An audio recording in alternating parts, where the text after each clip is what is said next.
लाल बहादुर शास्त्री की धर्मपत्नी श्रीमती ललिता शास्त्री ने 4 नवंबर 1970 को धर्मयुग पत्रिका में दिए गए एक इंटरव्यू में यह कहकर खलबली मचा दी कि उन्हें शक है कि शास्त्री जी को विष दिया गया था। ये सवाल उनकी पत्नी ने उठाए, इसलिए इसे सिरे से खारिज भी नहीं किया जा सकता था।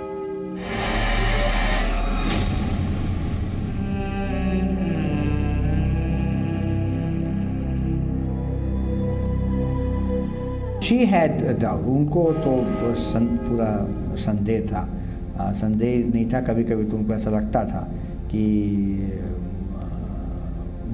उनका निधन जो है वो नेचुरल नहीं था।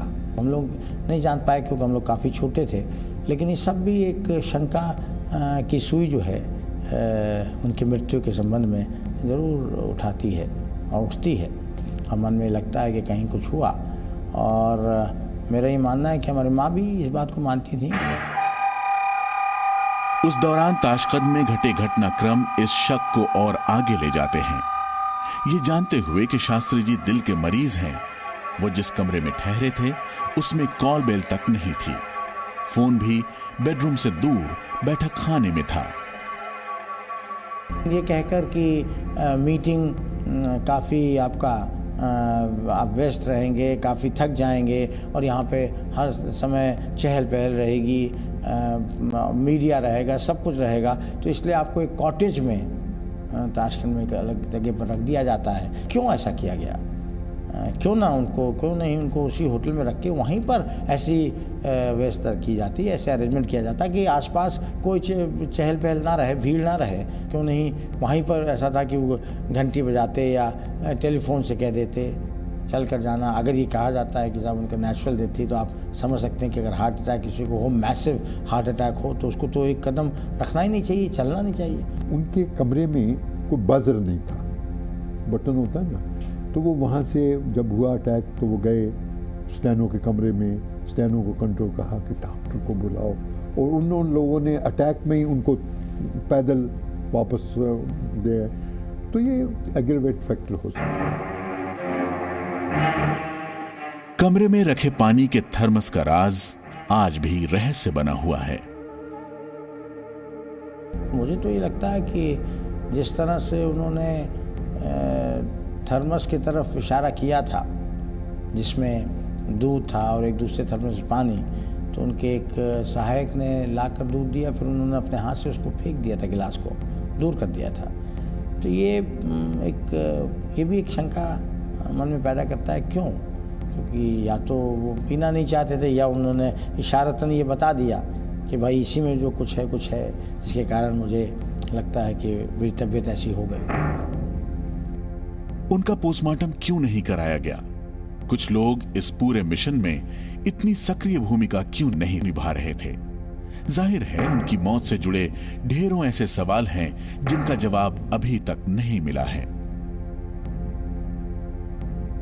अगर किसी प्रधानमंत्री या राष्ट्रपति का निधन किसी और मुल्क में होता है तो पोस्टमार्टम वहीं हो जाना चाहिए। जहाँ तक पोस्टमार्टम का प्रश्न है, मुझे याद आता है कि मुझसे मेरी पूजने माँ ललिता शास्त्री ने इस बात को उठाया था, और शायद उन्होंने नंदा जी से कहा था, फिर इंदिरा जी से कहा था, लेकिन ये शायद बताया गया था उस समय कि ताशकंद में एक विदेशी मुल्क में अगर डेथ होती है तो और वहाँ पर सब कुछ कर लिया जाता है तो ये संभव नहीं होता कि फिर वापस लाकर फिर पुनः, क्योंकि आप किसी तरह का डाउट या शक उस दूसरे मुल्क के प्रति नहीं प्रकट कर सकते। मौत की आहट का एहसास शायद उन्हें भी हो गया था। उनके वहाँ पे एक उर्दू का शेर था, पाया गया, बहुत गौर से सुन रहा था ज़माना, हम ही सो गए बात कहते कहते।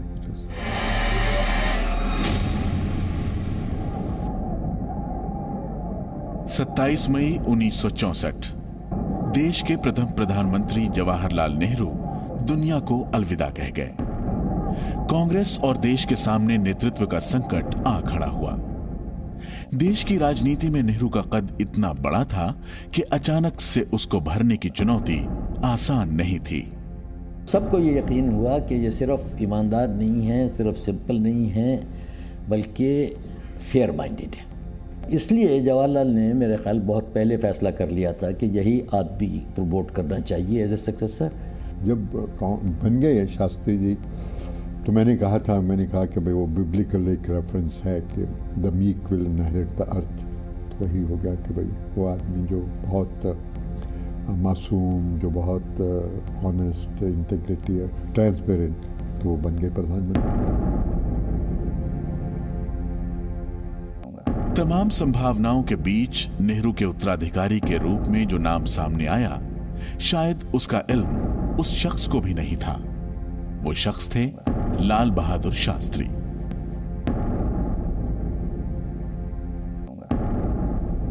छोटे से कद के शास्त्री के सामने देश और जनता की बड़ी बड़ी अपेक्षाओं पर खरा उतरने की चुनौती थी। देश की कमान उन्होंने ऐसे समय में संभाली जब हम आर्थिक संकट से उबर ही रहे थे। 1962 में चीन के हाथों हुई अपमानजनक हार ने पूरे देश का मनोबल तोड़ कर रख दिया। शास्त्री जी ने राजनीतिक जीवन का एक लंबा हिस्सा महान नेताओं की छत्र छाया में ही गुजारा, जिसके कारण उनकी छवि एक वफादार अनुयायी के रूप में बाहर निकल कर आई। उस समय के राजनीतिक पंडित एक नेता के रूप में शास्त्री जी में बहुत संभावनाएं नहीं देख रहे थे, लेकिन इन बातों की परवाह किए बगैर शास्त्री अपने मिशन पर लग गए। नेहरू के बाद फुटस्टेप्स में एक not physically but otherwise also कि वो शास्त्री जी तो उन्हीं के रहे शेडो में, गांधी जी के बाद नेहरू थे। तो इसलिए जब ये एक इनको हैंडीकैप भी था, वो खुद कहा करते थे कि भाई अब, लेकिन ये सब चीज़ें बदल गईं जब वो लड़ाई हुई 64। जवाहरलाल नेहरू का सक्सेसर होना एक बहुत ही कठिन आजमाइश थी। यहाँ तक कि शुरू में सिनेमा में हर फीचर फिल्म से पहले न्यूज़रील हुआ करती थी।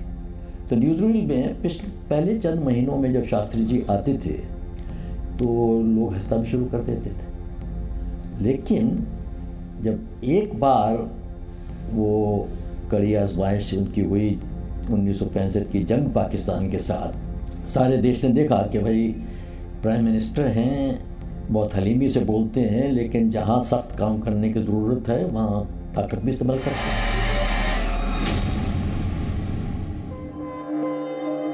कहते हैं कि होनहार पूत के लक्षण पालने में ही पता चल जाते हैं। शास्त्री जी का जन्म 2 अक्टूबर 1904 को मुगल सराय में हुआ। महानता की एक समानता तो जिस दिन उन्होंने जन्म लिया उसी दिन से उनके साथ जुड़ गई, क्योंकि 2 अक्टूबर को राष्ट्रपिता महात्मा गांधी का भी जन्म दिवस होता है।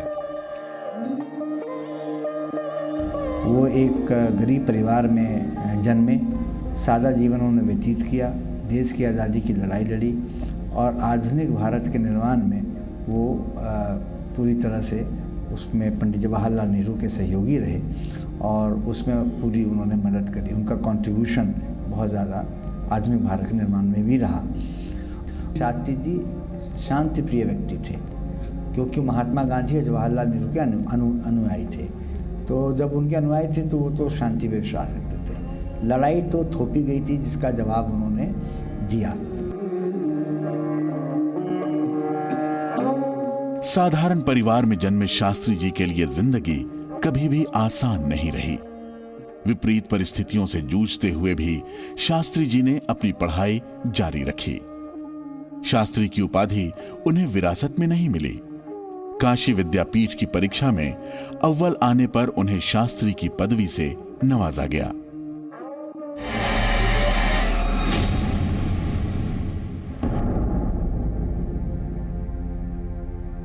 असहयोग आंदोलन के बाद पढ़ाई और राजनीति साथ साथ चलती रही। इस दौरान वो बढ़ चढ़कर कांग्रेस के कार्यक्रमों में शामिल होते रहे।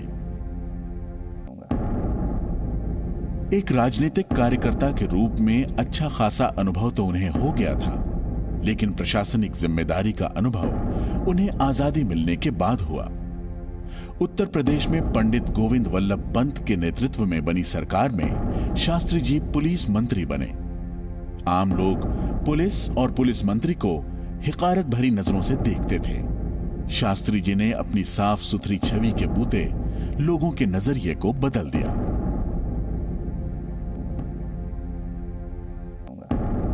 इधर नेहरू को एक ऐसे कुशल सहयोगी की कमी खल रही थी जो रोज के कामकाज और जिम्मेदारियों में उनका हाथ बटा सके। शास्त्री के रूप में उनकी तलाश पूरी हो गई। 13 मई 1952 को नेहरू ने शास्त्री को रेल और परिवहन जैसे महत्वपूर्ण मंत्रालय में जिम्मेदारी सौंपी। शास्त्री यहां भी नेहरू की अपेक्षाओं पर खरे उतरे। सब कुछ ठीक ठाक चल रहा था कि 7 दिसंबर 1956 को एक रेल दुर्घटना की नैतिक जिम्मेदारी लेते हुए शास्त्री ने मंत्री पद से इस्तीफा दे दिया। सार्वजनिक जीवन में नैतिकता का जो मापदंड उन्होंने स्थापित किया, उसकी मिसाल आज भी दी जाती है। सत्ता का सुख उन्हें अपने उसूलों से कभी डिगा नहीं सका।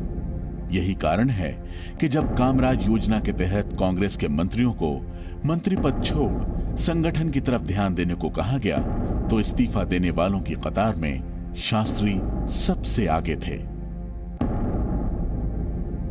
सवाल था कौन बनेगा, तो मुरारी जी ने कहा कि भाई मैं तो इलेक्शन लड़ूंगा, और कामराज ने बहुत कोशिश की कि भाई तरह। फिर ये हुआ कि अच्छा कामराज कंसेंसस कर ले, और फिर उसके बाद उन्होंने कहा कि भाई कंसेंसस में शास्त्री जी आते हैं, शास्त्री जी बन गए। प्रधानमंत्री का पद संभाले हुए उन्हें बमुश्किल 1.5 साल ही हुए थे कि हालात कुछ ऐसे बने कि भारत पाकिस्तान के बीच युद्ध छिड़ गया। उनके कद और उनकी नम्रता को पाकिस्तान उनकी कमजोरी समझने की भूल कर बैठा। पाकिस्तानी उन्होंने जो हमेशा किया है कि पहले तो फौजियों को सिविलियन लिबास पहना दिया, ट्राइबल कुछ लोगों को ले लिया, उन्हें बंदूकें और दे दी और भेज दिया कश्मीर में, और बाद में फ़ौज को भेज दिया। तो शुरू हुआ था 5 अगस्त को, शुरू तो ज़रा पहले हुआ था, लेकिन 5 अगस्त को लोग पकड़े गए थे। उस वक़्त से जो उन्होंने अपनी लीडरशिप दिखाई है और जो निर्णय लिए हैं उन्होंने बिना रोक टोक के और बिना किसी परवाह किए, और वो निर्णय लेके लाहौर में फ़ौज भेज के भी उन्होंने कभी डीन नहीं मारी। बहुत पाकिस्तान को भी आहिस्ता नरम ज़ुबान में कहते थे कि देखिए आपने गलती की है, अब भी इसकी तलाफ़ी कर लो, ख़त्म करो, लेकिन अगर आप नहीं करेंगे तो फिर जो मुझको करना है मुझे लाज़मी करना पड़ेगा। अयूब खान को ये यकीन था ही नहीं कि लाल बहादुर शास्त्री जैसा आदमी ये यहाँ पे फ़ौज भेज देगा, वो तो कश्मीर में लड़ाई करेगा। लाहौर पे जाने का तो फ़ैसला उन्होंने फ़ौरन कर लिया था। उन्होंने कहा कि भाई इससे पहले कि पाकिस्तानी श्रीनगर पहुँचे, हिंदुस्तान की फ़ौज को लाहौर में होना चाहिए। लेफ्टिनेंट जनरल हरबख्श सिंह उस वक्त उनसे मैंने इंटरव्यू किया था, उन्होंने कहा था here is the smallest man who has taken the biggest decision. 14 अगस्त 1965 को शास्त्री ने राष्ट्र से कहा कि ताकत का जवाब ताकत से देंगे। हमें ये देखने को मिलता है कि कश्मीर पर हमला किया जा रहा है, और मैं जानता हूं कि पाकिस्तान को उसको बढ़ाने का उसका पूरा इरादा है। तो एक सरकार के नाते हमारा क्या जवाब हो सकता है सिवाय इसके कि हम हथियारों का जवाब हथियारों से दें। 1965 की लड़ाई चल रही थी, तो दिल्ली के मिलिट्री अस्पताल में वे गए थे, और मैं भी उनके साथ गया था कुछ घायल जवानों को देखने। तो वहाँ पर जब वो पहुँचे तो एक मेजर भूपिंदर सिंह नाम का एक अफसर बुरी तरह से एक बम विस्फोट में घायल हो चुका था। उसका शरीर जल गया था, चारपाई पे लेटा था, उसके शरीर को चादर से ढका गया था। साथ ही जब उसके पास पहुँचे तो देखा कि मेजर भूपिंदर सिंह की आंखों में आंसू थे। तो उसको एनकरेज करने के लिए, ढांढस बांधने के लिए उससे कहा कि मेजर साहब, जो शास्त्री जी की स्टाइल थी, मेजर साहब आपकी आंखों में आंसू शोभा नहीं दे रहे, आप तो बहुत बहादुर अफसर हैं, जवान हैं, और अभी आगे आपको बहुत लड़ाई लड़नी है, और मेजर भूपिंदर सिंह ने जवाब दिया कि सर, मेरे आंखों में आंसू आज इसलिए नहीं है कि मैं घायल हूँ या मेरा शरीर जल गया है। मेरे आंखों में आंसू आज इसलिए है कि मेरे देश का प्रधानमंत्री मेरे सामने खड़ा हुआ है और मैं लेटा हुआ हूँ। खड़ा होकर मैं अपने प्राइम मिनिस्टर को सलूट नहीं कर सकता। और मैंने देखा उनकी आंखों में, शास्त्री जी की आंखों में आंसू थे। शास्त्री जी की वजह से वो चीज़ें हुई और ऐसा देश को लगा कि भाई जैसे पता हुई है। पाकिस्तान की हिमायत करने अमेरिका भी आगे आया। उसने धमकी दी कि वो गेहूं का आयात बंद कर देगा। शास्त्री ने देश के लोगों से अपील की कि हम एक ही वक्त का भोजन करेंगे, लेकिन अपने स्वाभिमान से समझौता नहीं करेंगे। जय जवान जय किसान का नारा बुलंद कर उन्होंने देश के लोगों का उत्साह बनाए रखा। जो उन्होंने कहा कि भी देखो, अब हमने एक दफ़ा का रोटी करो, एक हफ्ते में एक दफ़ा स्किप करो, लोगों ने माना। 62 की वार जब होम मिनिस्टर थे तो मुझे याद है कि उन्होंने अपील की कि भाई अब जो कुछ है तुम्हारे पास दो नेशन को, क्योंकि नेशन इस वक्त लड़ रही है चीन के साथ और बहुत ज़्यादा कठिनाई है। तो मैं याद है मैंने भी अपनी वेडिंग रिंग शास्त्री जी को दे दी थी उस वक्त। रूसी राष्ट्रपति कोसिगिन ने शांति वार्ता का प्रस्ताव रखा। शास्त्री जी ने यह प्रस्ताव स्वीकार कर लिया। वो ये कहते थे कि इस दुश्मनी को आगे बढ़ाना नहीं चाहिए, इसका हल ढूंढना चाहिए। इसीलिए अगरचे उनको पहले सलाह दी गई थी कुछ लोगों से कि ये ताशकंद नहीं जाइए आप, तो उन्होंने कहा नहीं, जहाँ भी बात करने का मौका है वहाँ बात करनी चाहिए और वो ताशकंद गए। 3 जनवरी 1966 को भारतीय प्रतिनिधिमंडल ताशकंद पहुंचा। अगले 7 दिन तक समझौते को लेकर राजनीतिक उठापटक चलती रही। 10 जनवरी को देश विदेश के संवाददाताओं ने जो रिपोर्ट भेजी, उससे यही लगा कि बातचीत बिना किसी नतीजे पर पहुंचे ही खत्म हो जाएगी। बातचीत को किसी निर्णायक मोड़ पर पहुंचाने की कवायद में सोवियत नेता कोसिगिन और विदेश मंत्री गोमिको का पसीना छूट गया। जो आखिरी 10 तारीख का मैं अपना आपको बताता हूं कि पाकिस्तान ने कहा कि the talks are breaking down, Indian ने कहा talks are breaking down, Russians ने अपनी प्रेस कॉन्फ्रेंस को मनसूख कर दिया, कैंसिल कर दिया और हम सब लोग आ गए। तो आके हमने अपने डिस्पैच भेज दिए, इसकी हो गई, खाना वाना हो गया। उसके बाद रात को 12 बजे मैं सोने लगा था, मुझे ख्याल आया कि भाई बस यही ख्याल आया, मैंने कहा ये रूसी जो हैं इस कॉन्फ्रेंस को फेल नहीं होना दे सकते। कोसिगिन पोर चैप वो तो सवेरे 8 बजे से लेके रात के 11:30 बजे तक तो कभी शास्त्री जी के पास, कभी अयूब खान के पास। Full marks to mister Kosygin. वो पिछले 24 घंटे में, आखिरी 24 घंटे में जो उन्होंने शटल डिप्लोमेसी की और शास्त्री जी के विला से अयूब के विला, बहुत ही कमाल का डिप्लोमेसी था। 10 जनवरी को सुबह से देर रात तक बैठकों का दौर चलता रहा। आखिरकार भारतीय प्रतिनिधिमंडल इस बात के लिए राजी हो गया कि युद्ध में जीती गई अतिरिक्त जमीन पाकिस्तान को लौटा दी जाएगी। समझौते का सबसे महत्वपूर्ण पक्ष था कि दोनों देशों की सेनाएं 5 अगस्त 1965 की स्थिति में चली जाएंगी।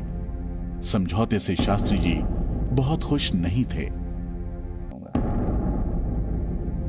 ताशकंद से पहले एक ही गलती की है उन्होंने उस अरसे में, वो ये कि अपने आप को पब्लिकली और बहुत कैटेगोरिकली इस बात पे उन्होंने कमिट कर लिया कि मैं हाजी पीर हरगिज़ नहीं दूंगा, और हाजी पीर देना है तो कोई दूसरा प्राइम मिनिस्टर आके दे दे। और मेरा ख्याल है उनके जो एडवाइज़र हैं उन्होंने भी उनको नहीं समझाया। उनको ये सलाह दी गई थी कि अगर जो हम लोग ताशकंद में समझौता नहीं करेंगे तो हमारे रूसी दोस्त बड़े दुखी होंगे, बल्कि दुखी नहीं, उन्होंने जाहिर कर दिया था कि भाई अगर यहाँ से बगैर समझौता के आप लोग जाएंगे और आपकी वजह से ये टूटेगा तो हमारे लिए बड़ा मुश्किल होगा सिक्योरिटी काउंसिल में। इस इशारे के ऊपर कुछ हमारे डेलीगेशन में कहा कि भाई इसको तो फिर मानना ही चाहिए। The Russians had a reception for the final, after the final signing, और शास्त्री जी वैसे भी थके थे तो वो कहते अब तो मैं घर जा रहा हूँ। तो और लोग वहाँ रिसेप्शन में बिजी थी, मैं असाइन किया गया था गाड़ी में उनके साथ वेन्यू से विला वापस जाने में। और बड़ी अच्छी बातें हो रही थी और मैं क्या कहूँ, टेंशन से उल्टा था, रिलीज फ्रॉम टेंशन। उन्होंने रात को दिल्ली में पत्नी ललिता शास्त्री से भी फोन पर बात करने की कोशिश की। वो देर रात तक जगे हुए थे। उनके दिल और दिमाग में कुछ उथल पुथल चल रही थी। देर रात उन्होंने सीने में दर्द की शिकायत की और कुछ ही समय के अंदर उनकी मृत्यु हो गई। उनकी अर्थी को कांधा देने वालों में पाकिस्तान के राष्ट्रपति अय्यूब खान सबसे आगे थे। शांति के इस मसीहा के लिए यह शायद सबसे बड़ी श्रद्धांजलि थी।